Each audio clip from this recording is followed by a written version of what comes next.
Bismillahirrahmanirrahim. Assalamualaikum warahmatullahi wabarakatuh. Alhamdulillahirabbil alamin. Assalatu wassalamu ala Rasulillah.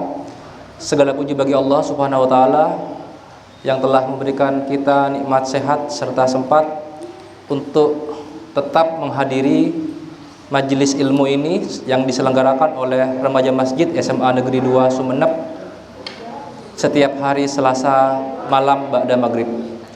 Untuk topik kali ini akan disampaikan oleh Al-Ustadz Dr. Taufikur Rahman dengan tema kiat-kiat menghadapi bulan suci Ramadan.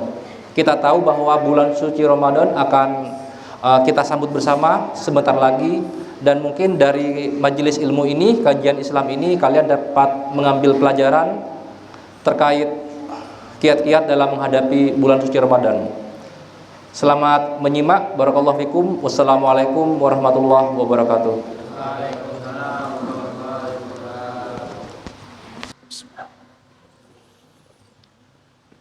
Assalamualaikum warahmatullahi wabarakatuh.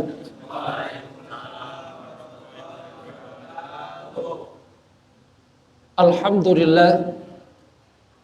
Alhamdulillahilladzi hadana lihada wa ma kunna linahtadiya laula an hadana Allah. Ashhadu an la ilaha illallah wahdahu la syarika lah wa ashhadu anna Muhammadan abduhu wa rasuluhu la nabiyya ba'dah. Allahumma salli ala Muhammad wa ala ali Muhammad kama sallaita ala ali Ibrahim innaka Hamidum Majid. Allahumma barik ala Muhammad wa ala ali Muhammad kama barakta ala ali Ibrahim innaka Hamidum Majid. Allahumma la ilma illa ma 'allamtana fa'allimna 'ilman yanfa'una wanfa'na bima 'allamtana. Rabbana atina min ladunka rahmatan wa hayyi lana min amrina rashada. Rabbi shrah li sadri wa yassir li amri wahlul 'uqdatam min lisani yafqahu qawli, amma ba'du. Yang saya hormati para dewan guru pembina, adik-adik yang mudah-mudahan kita semua dirahmati oleh Allah Subhanahu wa taala. Alhamdulillah, kita bersyukur kepada Allah Subhanahu wa taala karena Allah masih memberikan kita nikmat sehat, bisa melangkahkan kaki ke masjid ini dalam rangka sholat maghrib berjamaah, dan kemudian juga kita mengasah hati kita, mendekatkan diri kepada Allah Subhanahu wa ta'ala. Karena manusia itu terdiri dari jasmani dan rohani. Kebutuhan jasmani sudah kita penuhi, rohani pun juga butuh untuk diberikan asupan. Makanya biasanya tausiah ceramah itu disebut dengan santapan rohani. Karena rohani pun kita butuh untuk kemudian kita asah agar hati menjadi tenang, lebih dekat kepada Allah Subhanahu wa taala. Sebentar lagi kita akan menghadapi bulan suci Ramadan. Sekarang tanggal berapa dari bulan Sya'ban? 27, belum. Hari Ahad kemarin tanggal 15. Sekarang tanggal 17, bukan 27. 17 Sya'ban. Kalau Februari tanggal 27.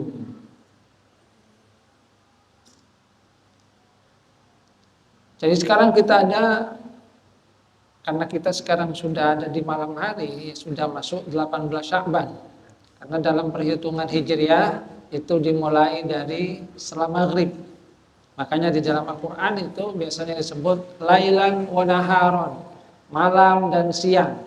Karena perhitungan kalau penanggalan Hijriah itu dimulai dari setelah terbenamnya matahari. Jadi malam terlebih dahulu, kemudian siang itu satu malam satu hari. Kalau penanggalan Masehi itu satu hari satu malam. Jadi kita sekarang sudah ada di tanggal 18 dari bulan Sya'ban. Artinya insya Allah kurang lebih 12 hari lagi kita akan menghadapi bulan suci Ramadan. Nah, Ramadan ini adalah satu karunia berharga yang akan diberikan oleh Allah Subhanahu wa taala kepada kita. Karena Ramadan itu dikatakan sebagai sayyidus syukur, penghulunya bulan.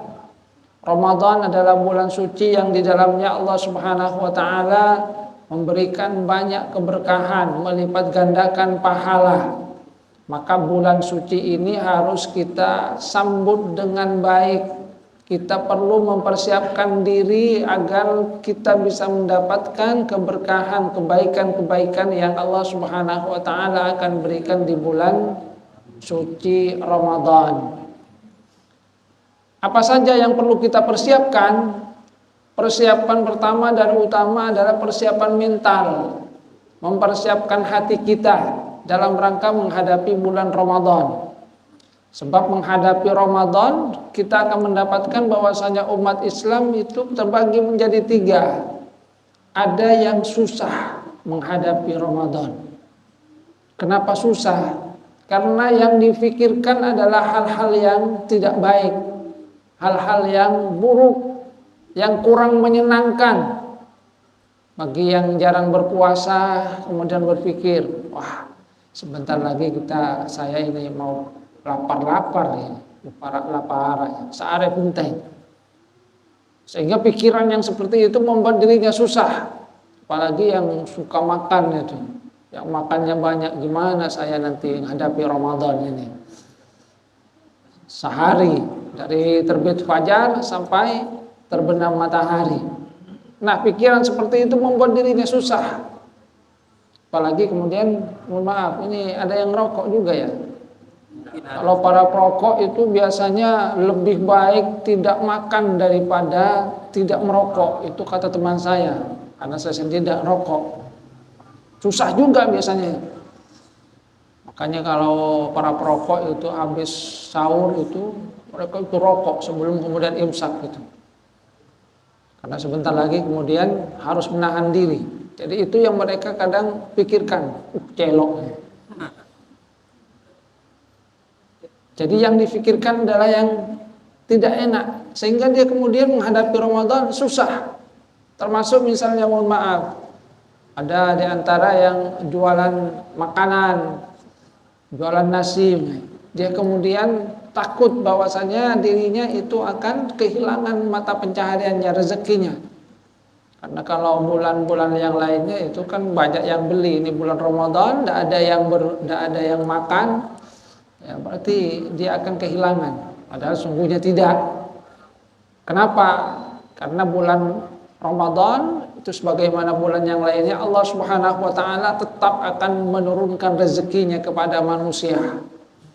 Jadi tetap akan memberikan rezeki. Bahkan kalau kita lihat di bulan Ramadan itu Allah Subhanahu wa taala melipat gandakan rezeki itu melimpah kalau kita lihat itu. Bukan malah berkurang. Cuma pikiran-pikiran buruk, pikiran-pikiran yang tidak baik itu yang membuat seseorang kemudian susah, sedih menghadapi bulan Ramadan.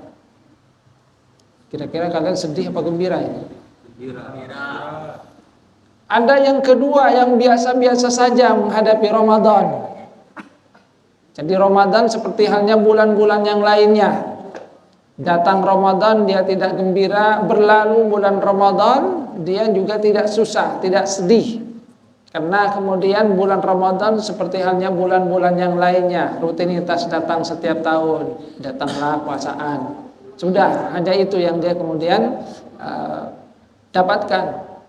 Tapi sesungguhnya kalau kemudian kita lihat apa yang dicontohkan oleh Rasulullah SAW, contohkan juga lah para sahabat-sahabat, mereka sangat gembira ketika datang Ramadan. Marhaban Ramadan, marhaban Ramadan, selamat datang Ramadan. Nah, bagaimana kita bisa menjadikan diri kita itu gembira untuk menghadapi Ramadan, mempersiapkan mental? Pertama adalah dengan merenungkan keberkahan, kebaikan yang akan kita dapatkan di bulan Ramadan. Misalnya Rasulullah SAW ketika datang Ramadan, beliau katakan kepada umatnya, qad ja'akum Ramadan, sudah datang Ramadan, syahrun mubarak, bulan yang diberkahi. Jadi Rasulullah menyatakan bahwasanya bulan Ramadan adalah bulan yang diberkahi. Kita akan mendapatkan keberkahan dari Allah Subhanahu wa taala. Iftaradallahu alaikum syiyamah, Allah itu mewajibkan kepada kalian puasanya. Setelah itu Rasulullah SAW menjelaskan bagaimana keistimewaan dari bulan Ramadan. Rasulullah menyatakan bahwa pintu-pintu surga itu dibuka. Tuftahu fihi abwabul jannah, dibuka pintu-pintu surga. Artinya di bulan Ramadan kita akan dekat dengan surga. Karena di bulan Ramadan kemudian pintu-pintu surga itu dibuka, kebaikan itu digandakan oleh Allah Subhanahu wa taala. Yang sunnah seperti halnya wajib, yang wajib itu seperti halnya 10 kali.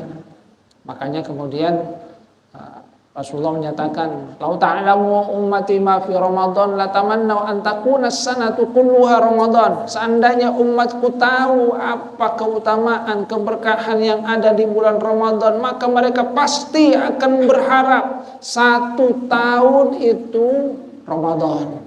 Semuanya adalah Ramadan. Kalau tahu, tapi karena tidak ditampakkan, nanti sesuai dengan keimanannya tadi. Jadi renungkan kebaikan. Wa tughlaqu fihi abwabul jahim, ditutup pintu-pintu neraka. Wa tughallu fihi syayatin, dan setan-setan dibelenggu. Kemudian Rasulullah menyatakan fihi lailatun khairun min alfi syahr. Di bulan Ramadan ini ada 1 malam yang lebih baik dari 1000 bulan, yaitu Lailatul Qadar. Cuma kata Rasulullah, man hurima khairaha faqad hurima. Tapi siapa yang terhalang dari kebaikan yang ada di bulan Ramadan, maka sungguh dia terhalang dari kebaikan. Jadi dengan merenungkan bagaimana janji yang diberikan oleh Rasulullah SAW tentang keutamaan Ramadan, kita insya Allah akan gembira tadi. Ada 2 orang sahabat dari Bani Qudha'ah yang mereka itu masuk Islamnya sama.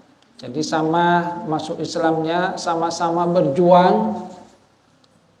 Kemudian nasib yang membedakan mereka berdua.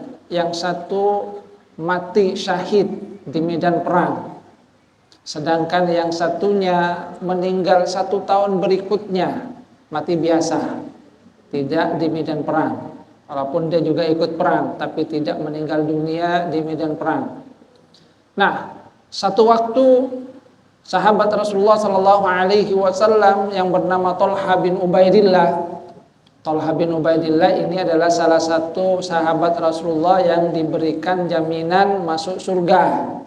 Jadi ada sahabat-sahabat Rasulullah yang mereka itu masih hidup, akan tetapi sudah dapat jaminan dari Rasulullah SAW bahwa mereka itu masuk surga. Nah, salah satunya adalah Thalhah bin Ubaidillah.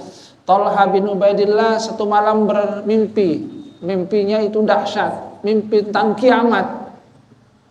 Dan di dalam mimpinya beliau itu melihat 2 orang sahabat dari Bani Qudha'ah ini yang sudah sama-sama meninggal dunia. Yang satu meninggal dunia mati syahid, satunya meninggal dunia biasa 1 tahun berikutnya. Sama-sama ada di depan pintu surga. Cuma yang menjadi keheranan, yang pertama kali masuk surga itu yang lebih dahulu adalah sahabat yang meninggal dunia biasa, baru sahabat yang meninggal dunia mati syahid. Heran itu, ini satu mati syahid, satunya meninggal dunia biasa.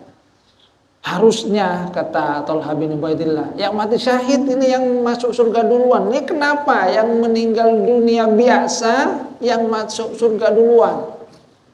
Nah, itu kemudian ditanyakan kepada Rasulullah SAW. Ini adalah mimpi orang soleh ya. Mimpi orang soleh itu mimpi yang benar. Karena dia adalah orang soleh, ketika mau tidur kemudian baca doa, dia punya wudhu, itu kan diantara adab tidur. Tapi kalau tidurnya tidak punya wudhu, apalagi nggak sikat gigi, mimpi sesuatu, oleh alamat, belum tentu. Jadi ini adalah mimpi yang benar. Ditanyakan kepada Rasulullah Sallallahu Alaihi Wasallam, kata Rasulullah, "Alaisa qad shoma ba'dahu Ramadan?" Jangan heran, sahabat yang kedua ini kan sudah puasa Ramadan lagi. Dia bertemu lagi dengan Ramadan. Wa shallat sittata alafi rakaah, dan dalam setahun dia juga sudah punya tambahan berupa 6.000 rakaat. Karena dalam setahun itu sekitar 6.000 rakaat itu. Atau ditambah lagi beberapa atau rakaat-rakaat di sholat sunnah itu. Sittata alafi rakaah. Jadi kata Rasulullah, sahabat yang kedua ini punya tambahan nilai. Dia juga kan sama-sama berperang, sama-sama berjihad. Cuma takdirnya tidak mati syahid, meninggal dunia biasa. Meninggalnya 1 tahun sesudah meninggalnya sahabatnya yang tadi yang mati syahid. Kata Rasulullah, dia punya kelebihan bertemu dengan Ramadan. Punya kelebihan sholat 6.000 rakaat di dalam setahun. Nah, amalan yang dilakukan oleh sahabat yang kedua inilah yang menjadikan dirinya mempunyai keistimewaan dibandingkan sahabatnya, walaupun sahabatnya ini mati syahid. Jadi isyaratnya bertemu dengan Ramadan, kemudian kita manfaatkan dengan sebaik-baiknya, itu adalah satu karunia berharga yang diberikan oleh Allah Subhanahu wa taala kepada kita. Karena Ramadan, kata Rasulullah, itu merupakan satu sarana untuk menghapuskan dosa kita selama setahun. As-shalawatul khamsu, salat yang 5 waktu. Kemudian yang kedua, wal jumu'ah ilal jumu'ah, satu Jumat ke Jumat berikutnya. Wa Ramadan ila Ramadan, dan satu Ramadan ke Ramadan berikutnya. Mukaffiratun lima bainahunna, itu akan menghapus dosa-dosa di antara keduanya selama dosa besar dijauhi, ijtanabul kabair. Jadi ada pengampunan harian berupa sholat 5 waktu, ada pengampunan setiap pekan berupa sholat Jumu'ah, dan ada pengampunan tahunan berupa Ramadan. Ini kalau kemudian kita renungkan, alhamdulillah, kita akan gembira karena kita berarti akan mendapatkan satu karunia ampunan dari Allah Subhanahu wa taala. Jadi ini pertama, renungkan tentang janji keberkahan yang diberikan oleh Allah Subhanahu wa taala dan Rasulullah sallallahu alaihi wasallam tentang Ramadan. Sehingga insyaallah hati kita itu gembira. Kemudian yang kedua, mempersiapkan mental itu adalah dengan banyak istighfar. Jadi banyak istighfar kepada Allah Subhanahu wa taala. Sebab kata sebagian ulama, di antara hal yang harus kita lakukan untuk menghadapi mawasimit ta'ah, musim ketaatan, adalah dengan memperbanyak istighfar.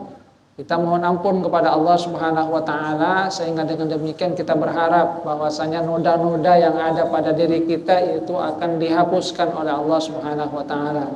Kalau noda sudah tidak ada, insyaallah hati itu akan siap untuk menghadapi bulan suci ini.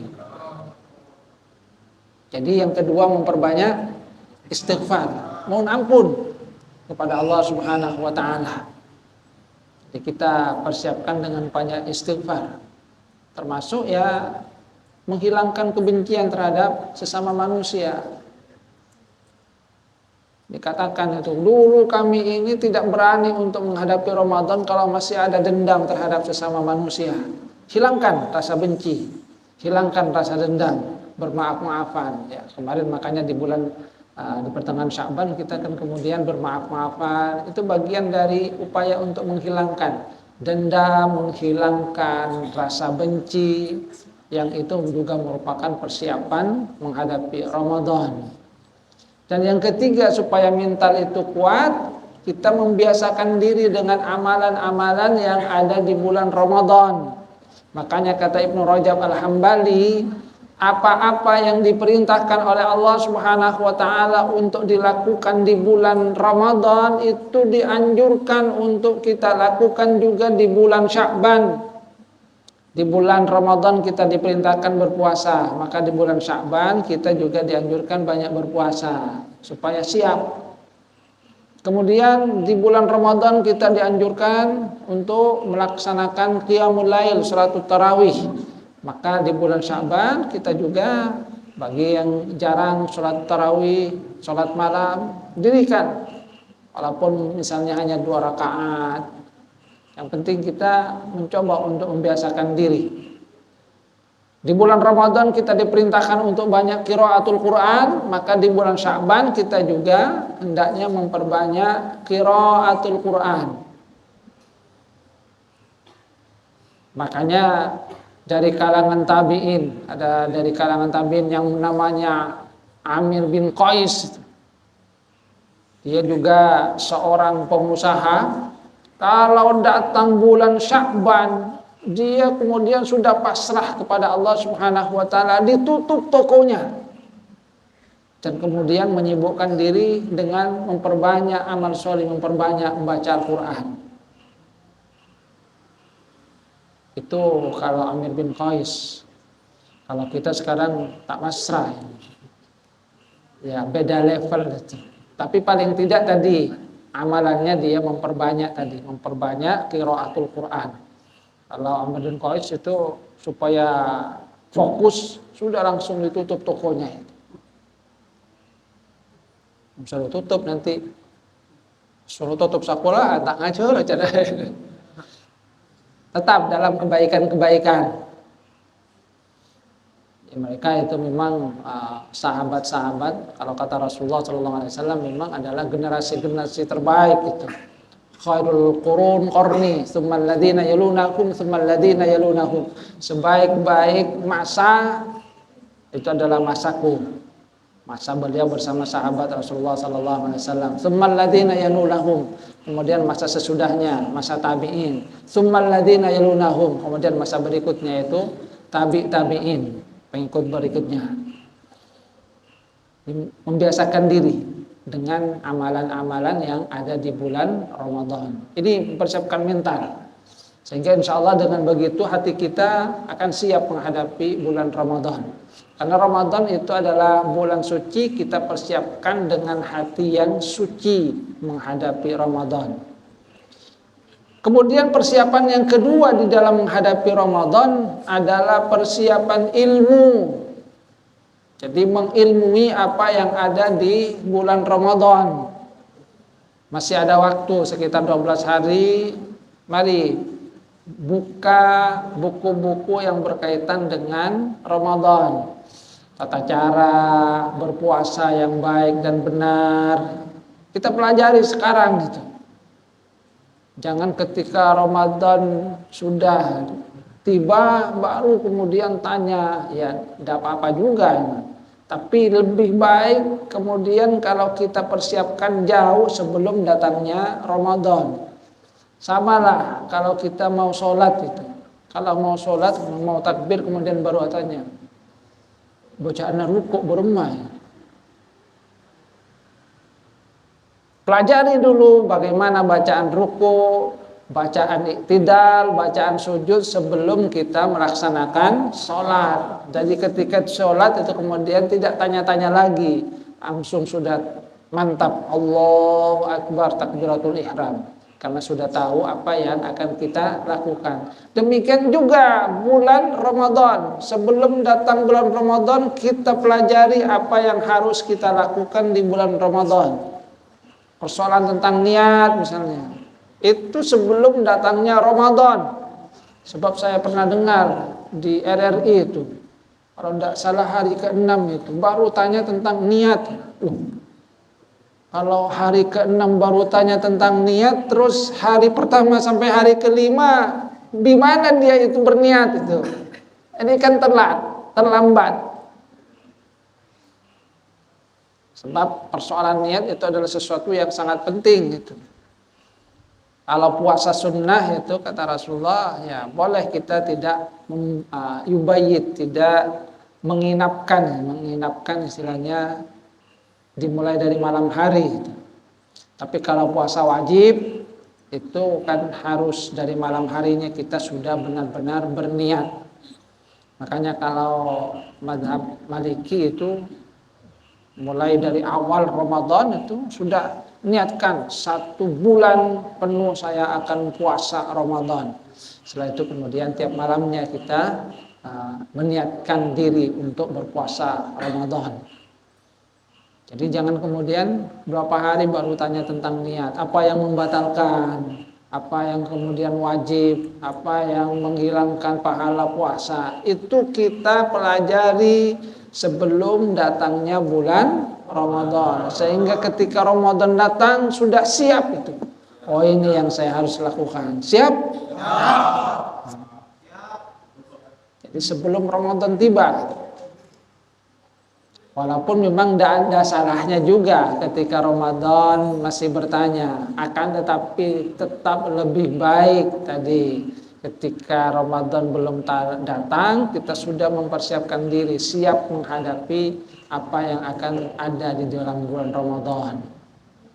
Persiapan ilmu. Jadi mengilmui apa yang harus kita lakukan, apa yang wajib, apa yang makruh, apa yang sunnah. Itu kan kemudian kita pelajari sebelum datangnya bulan Ramadan. Sehingga ketika Ramadan tiba ya sudah mantap, siap untuk melaksanakannya. Kemudian persiapan berikutnya itu adalah persiapan berupa harta ya. Silakan sisihkan sebagian dari harta, sebab di dalam bulan Ramadan itu juga ada bagian dari ibadah maliyah, ibadah yang berkaitan dengan harta. Ya semampu kita lah. Kalau adik-adik misalnya apa yang mampu untuk kita berikan. Oh, saya mau memberi apa ya, uang saku saya sedikit, apa yang mampu belikan. Misalnya niatkan untuk memberikan kepada iftarus shaim 1 kardus air itu kan sudah banyak, isinya 28 itu. Taruh di masjid itu kan kemudian orang minum, kita niatkan memberikan iftarus shaim. Itu kan bagian dari ibadah maliyah. Karena siapa yang aftara shaiman, memberikan buka kepada orang yang berpuasa, maka dia juga akan mendapatkan bagian dari pahala dari orang yang berpuasa. Jadi niatkan sesuai dengan kemampuan. Maka dalam hal ini persiapan harta, sisihkan sebagian harta. Karena memang Rasulullah SAW itu juga mencontohkan hal tersebut. Rasulullah ya orangnya itu sangat dermawan. Kedermawanan Rasulullah itu digambarkan oleh para sahabat itu lebih dermawan daripada ar-rih, daripada angin yang berhembus. Maksudnya gimana daripada angin yang berhembus? Angin yang berhembus itu kita minta ndak itu? Juk tojo datang tibi angin. Aduh besar. Ndak usah diminta, datang sendiri, membuat kita kemudian senang. Itu angin yang berhembus.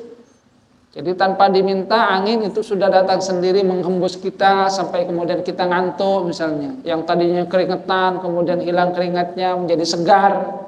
Nah, kata para sahabat, Rasulullah itu lebih dermawan daripada angin yang berhembus.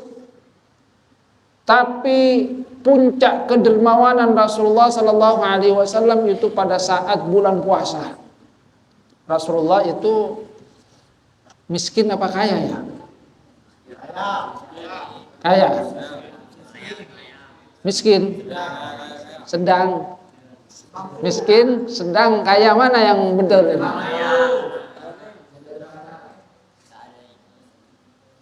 Rasulullah itu sebetulnya kaya. Jadi kaya.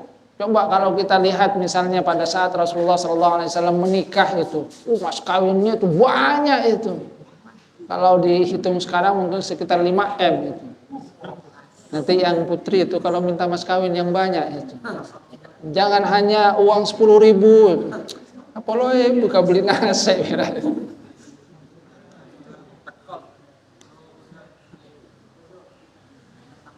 Makanya di dalam Al-Quran itu sudah kan kintor itu.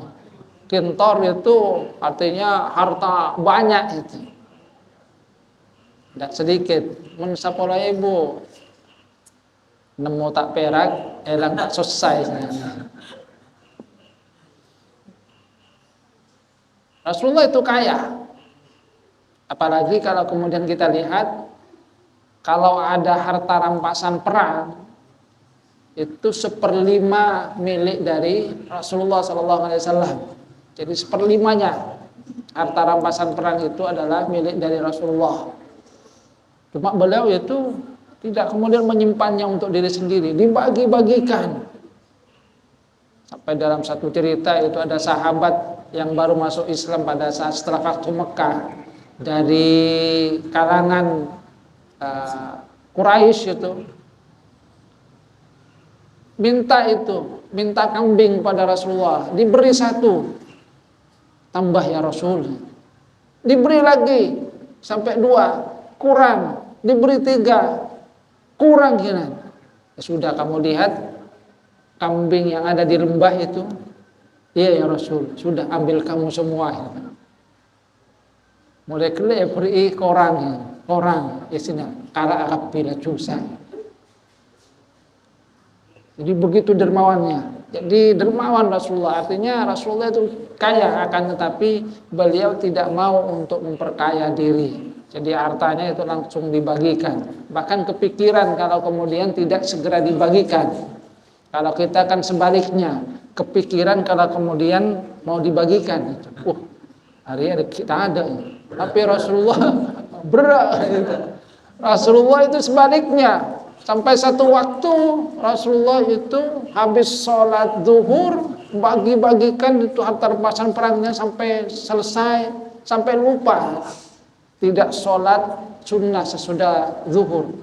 Habis sholat asar kemudian sholat sunnah. Kata sahabat, ya Rasul, apakah ada sholat sunnah baru? Oh enggak ya. Tadi saya habis sholat zuhur kok kepikiran harta rampasan perang, belum saya bagikan. Maka kemudian saya bagi-bagikan. Karena begitu banyaknya sampai datang waktu sholat asar itu belum selesai. Jadi baru selesai sholat asar, kemudian baru ingat tadi saya belum sempat sholat sunnah sesudah zuhur. Baru kemudian beliau itu qadha menggantinya itu. Jadi kepikiran karena belum dibagi. Kalau kita kepikiran, hari ya ibagi tak milu udah kita kok.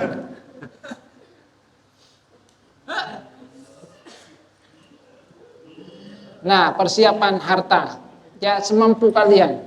Tapi yakinlah bahwa apa yang kita berikan itu sesungguhnya akan kembali kepada kita. Karena Rasulullah SAW itu pernah menyatakan, yaqulu ibnu Adam mali mali. Anak Adam itu sering berkata, ini hartaku, ada tangtunya. Kata Rasulullah, wa malaka min malika illa ma akalta. Padahal yang milik kamu itu sesungguhnya pertama ma'akalta, yang kamu makan itu pertama, yang benar-benar milik kita, harta kita, ma'akalta.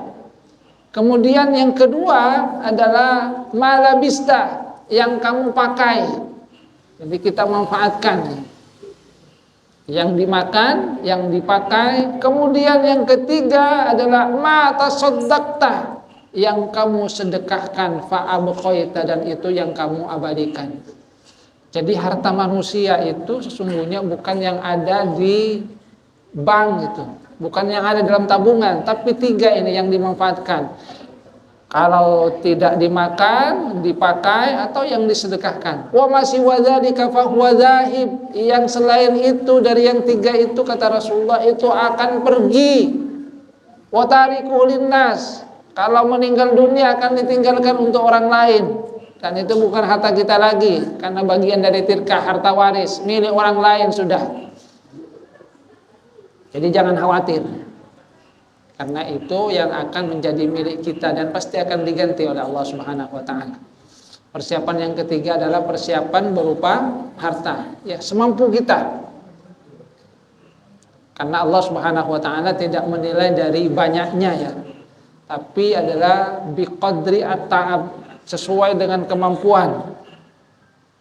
Saya misalnya punya uang 1 juta, nyumbang 10.000, dengan kalian yang punya 50.000 nyumbang 10.000, di mata manusia mungkin sama, tapi di sisi Allah Subhanahu wa taala tidaklah sama.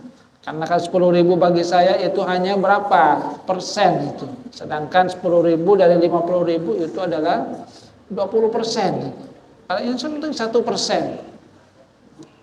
sama di mata manusia, tapi belum tentu sama di hadapan Allah Subhanahu wa taala. Nah, persiapan terakhir adalah persiapan fisik.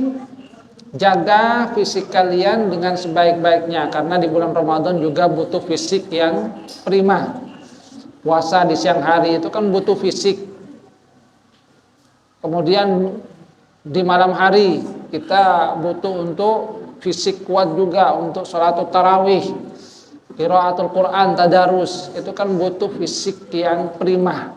Maka dari sekarang ya jaga fisik kita juga, persiapan fisik.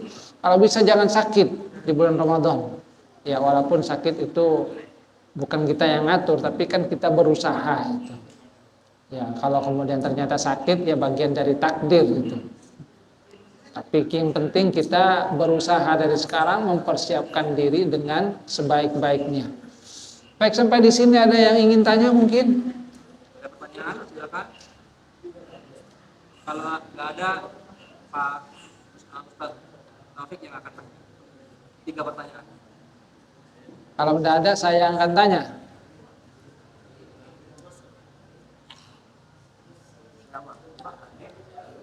Baik.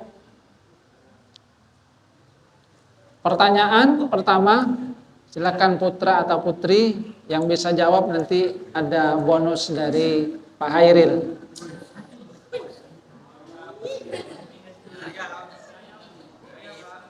Apa saja persiapan yang perlu kita lakukan dalam menghadapi Ramadan? Silakan. Kita harus menunjukkan hati yang suci, terus ilmu, harta, dan yang terakhir fisik. Fisik, ya bagus. Nanti bisa menghadap Pak Hairil. Kemudian pertanyaan yang kedua, Rasulullah mengisyaratkan bahwa harta yang kita miliki itu hanya 3. Apa saja itu? Silakan. Yang kita makan, Kita sedekahkan. yang kita sedekahkan. Tak usah ada pertanyaan. Kurang satu. Satu.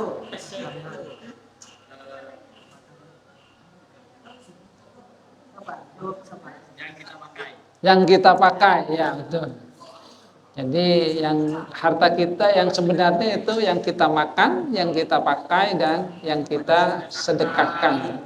Yang 2 itu kita manfaatkan di dunia, yang 1 nanti kita akan ambil di akhirat. Iya kan 3 kan? Terakhir. 2. Ya. Pertanyaan terakhir.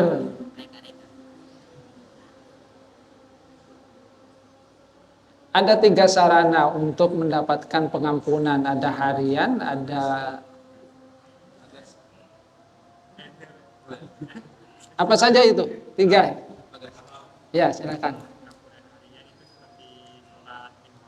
Pengampunan harian, salat 5 waktu, salat Jumat, Ramadan. Baik. Jadi pengampunan harian sarananya adalah sholat 5 waktu, setiap pekan adalah sholat Jumu'ah, dan setiap tahunan itu adalah Ramadan.